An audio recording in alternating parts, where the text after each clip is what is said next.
people are getting better within themselves. They're making people around them better. And that again is contagious, you know. We're only making the world a better place. So, hey, all roads lead to triathlon, man. Let's do that shit. Good for you.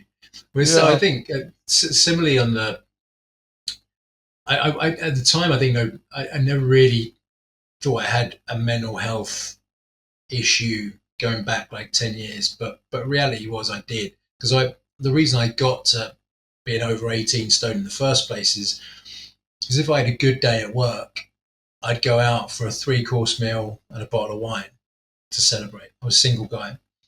If I had a bad day at work, I'd go out and I'd eat a 6-box of chicken, portion of fries, and drink a bunch of beers.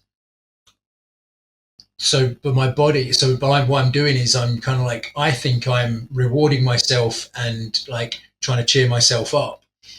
But ultimately, my body's just getting the same thing, right? It's just too many calories, loads of fat, loads of unhealthy like scenarios. And my body didn't know that. But I was actually just trying to get these dopamine fixes right in my brain.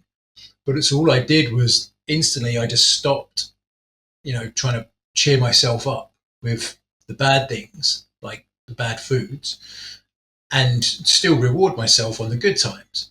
So that's how I managed to do that kind of cut down, not out scenario, because I think the reason why I yo-yoed when I tried to lose weight was I'd cut out all the things I really love, you know, chocolate, beer, pizza, ice cream. And I cut them out. And then after a month, all you're doing is craving those things you really love. Whereas if I just had 1 bar of chocolate a week rather than 7, right? Or 1 pizza a fortnight rather than 4, you know, then instantly you're in a better place. And there's no surprise that a healthy, I don't want to say diet, healthy lifestyle will lead to a healthy brain as well, right? And that's just it didn't surprise me once I figured that out.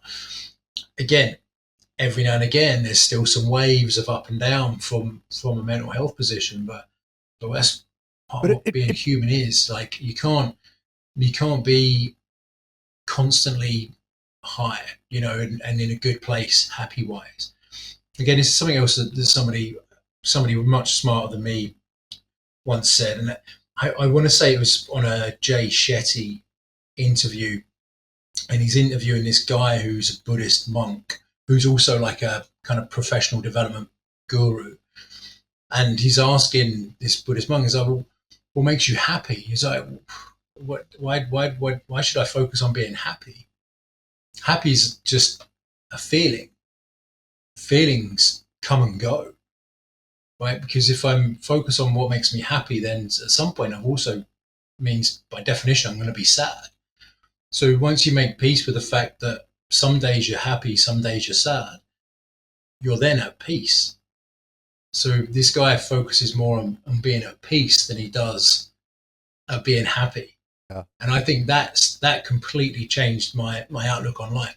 I'll have periods where ultimately I'm not that happy, maybe a little sad, maybe very sad, but I'm still at peace because I've got what's coming. Life. I've got a great heart. I've got an amazing house.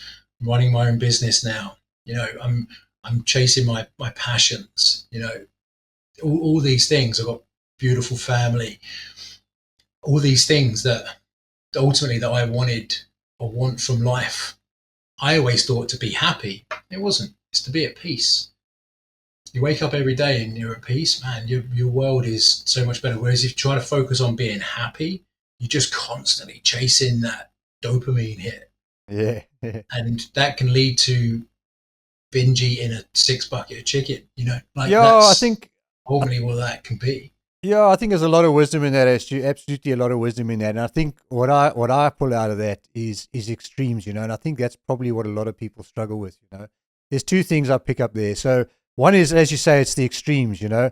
You're cutting it all out altogether and then you give up on it and then you're throwing it all back in. And I don't think anyone's body kind of likes that much of an extreme, separation. And the other thing is as well, you know, like you say, you're rewarding yourself. So it's almost like you're justifying a good day. Okay, I can have the pizza and the wine and all that kind of stuff. And then you're justifying, well, at a shit day, I'll be okay. I'm allowed to eat the shitty stuff, you know. And I really like the idea because I've come across that a few times where you say, well, you don't got to stop everything all at once, you know.